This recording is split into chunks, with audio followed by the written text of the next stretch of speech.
Hello everybody and welcome back to another episode of Microsoft Flight Simulator, and in this episode we are going to be talking about the big word of the day, VNAV, coming to the Flybywire A320. This is currently available in its very early stages in the experimental version of the Flybywire A320. Stick around and I'm going to show you guys what it's about. If you are interested in acquiring any of my Overkills tutorial guides for Microsoft Flight Simulator, please consider joining me on Patreon. Patreon subscribers level tier 2 and above have access to all of my guides, as well as any future updates and future guides that will be coming down the road. Link to Patreon can be found in the description below.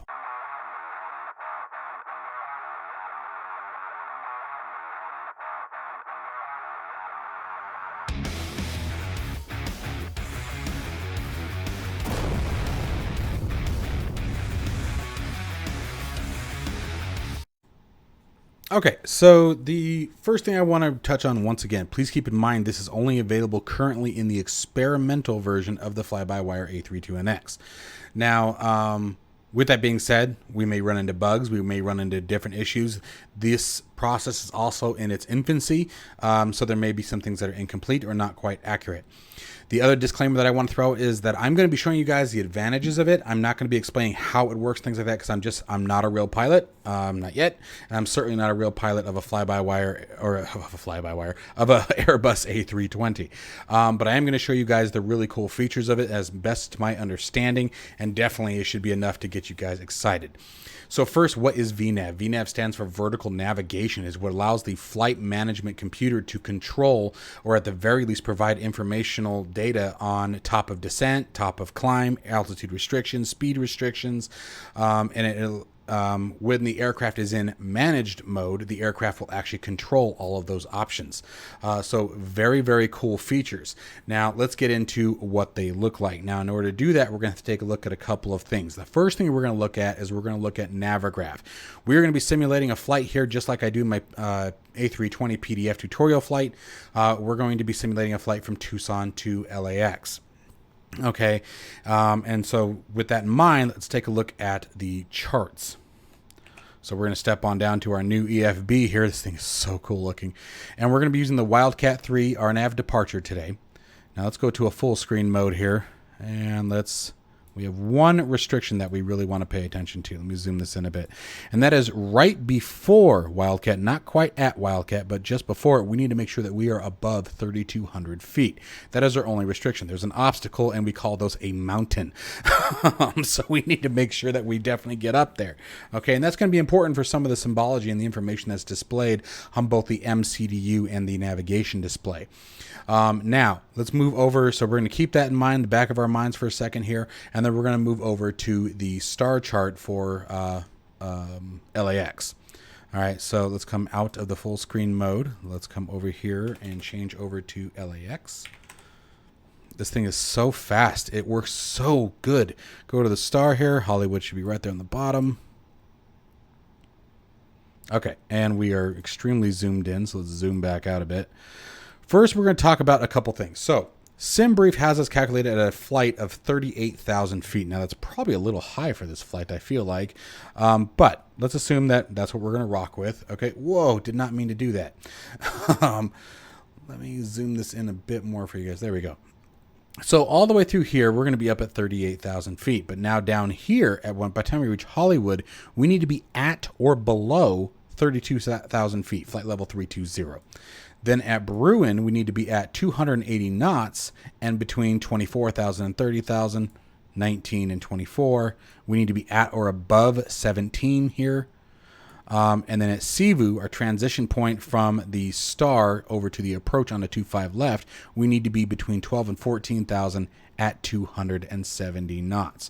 Now, I know that's a lot of information right there, so I don't expect you guys to remember all that, but some of it should click back in when we go back over to look at the MCD and the nav display in just a minute. But I wanted you guys to see what we're looking at here and how that's going to be in relationship to what we're about to go discuss. So with that in mind, let's move on down to the MCDU. Stepping on down to the MCDU, we're going to go to our flight plan page, and let's start taking a look at a few things. Remember, shortly after takeoff from 29er right, but before Wildcat, we have an altitude requirement of 3,200 feet or above. Okay, and you can see it's bearing at 3005 nautical miles. So 5 miles after takeoff is when we need to make sure that we're above that that altitude. You can notice this magenta asterisk here. Okay, what the aircraft is projecting is actually at 5 nautical miles. We're going to be right about 9,000 feet. Now, below 10,000 feet, pretty much anywhere in the United States, and I think it's pretty much globally. I haven't heard of any place that requires otherwise or allows otherwise. But below 10,000 feet, we have a speed restriction of 250 knots. So the magenta asterisk here indicates that yes, I can reach this altitude, and yes, I can match this speed, and it's going to. If we saw an amber asterisk either next to the altitude restriction, which would be over here, let's say the altitude restriction, for example, here was 10,000 feet. Okay, that's a very large mountain near the airport, but it's not there. But let's say it was. Let's say the altitude restriction was 10,000 feet. Okay, and for whatever reason, while maintaining 250 knots, the aircraft couldn't maintain or couldn't reach 10,000 feet. We might see an amber asterisk, and it would probably be over here next to the altitude. The amber asterisk indicates whether it's next to speed or whether it's next to the altitude. If you see an amber asterisk, that indicates the aircraft doesn't think it can complete the required task. So anytime you see an amber asterisk, you need to pay very, very close attention to that and determine why and make adjustments accordingly, whether that be an adjustment to the route or performance, whatever it may be. In this case, the only restriction that we have here is the 250 knots. The aircraft knows that we're below 10,000 feet at this location, and so it's saying, yes, I can make 250 knots by 3,200 or 9,000 feet, right? When at this location, I can honor the restriction is what it's saying. Okay, whatever that restriction may be. Now, that's all we pretty much had for the departure. Now, coming out here, we have a top of climb, which is shortly after Rosker, which is 38,000 feet. So it's saying that by the time we get right here, there's Rosker, and let's open this up a bit. Well, let's go to 40 miles. So in about 30 miles, it can get up to 38,000 feet. Now, that's one hell of a climb. I'm sort of impressed by that, actually. But it can do it. Okay, so there's your top of climb. Now, that's what it's targeted. Now, I want to show you guys something. If we set our initial altitude for, let's say we got clearance to 12,000 feet after takeoff. All right. Remember, the dot indicates we're in a managed mode. Let's go back into our smaller view here. Let's take a step back on our flight plan and see what we get here. So now you can see this blue arrow. This blue arrow is top of climb to that altitude. The aircraft is saying I can reach 12,000 feet by the time we get to Wildcat. Okay, that's what it's saying there. Now, once we reach there, okay, we would either obviously increase our altitude, maintain the altitude until given permission to climb otherwise, or if we need to climb further, let's say we're going to 18,000 feet. Notice that the arrow moved. So this is the location at which we're going to reach our transition altitude if we would go straight out. Okay, so very awesome information. This is so cool. Okay, so now let's talk about the arrival.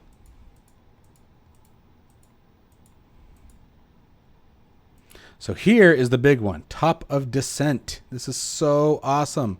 That down arrow right there indicates your top of descent. This is the location at which you had better be reduced to speed if necessary or reducing your altitude. Okay, now here's the cool part is when I'm like here or before, once I get to my cruise altitude really, I could set my target altitude. Okay, now if we remember Monroe, we had to be at 32,000 feet. So let's say I wanted to set 32,000. So we would set that here. Okay, or by Bruin, I think it was, whenever the next one was, whatever the next, oh, it's Hollywood that we had to be at flight level 320. So the computer knows that. It knows that at Hollywood, we can't be above 32,000 feet. And so when we step forward, there's Hollywood. Notice it's got the magenta ring around it. I know that's kind of hard to see. There's the magenta ring around it, indicating a restriction, and that's why our top of descent was listed just above it. So it's telling you in order to meet this restriction, you need to make sure to descend by this point. Now, the only thing that we would have to do at that point is select 32,000 feet, make sure the aircraft is in managed mode, and once we reach the top of descent point, the aircraft would automatically begin descending. The other cool part is we could set it down to 10,000 feet, or heck, 6,000, I don't care. And let's see here. And what would essentially happen here is at Monroe, okay, like we saw before, the top of descent would take place.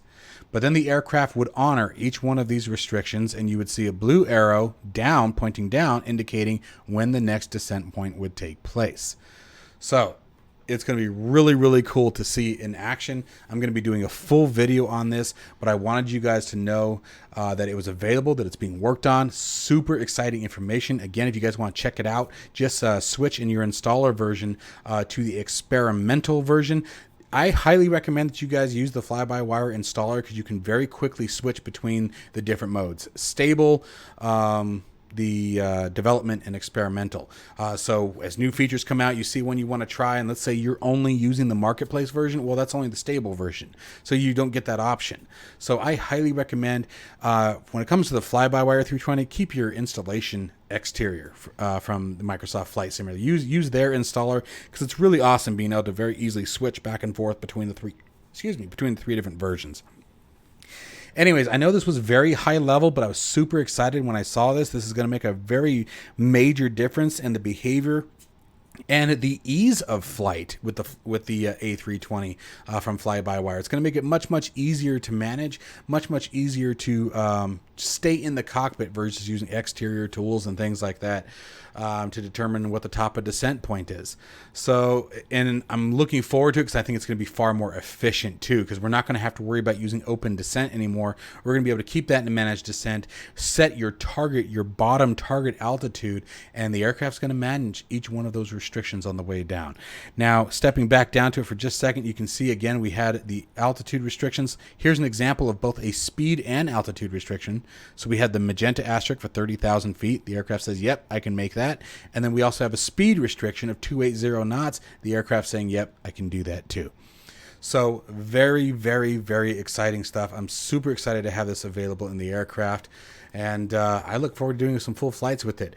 Now, as far as, in case anybody's wondering, as far as updating the tutorial document, I am going to go ahead and update it, but I'm probably not going to put that into the next release yet until at least it makes it to the development version.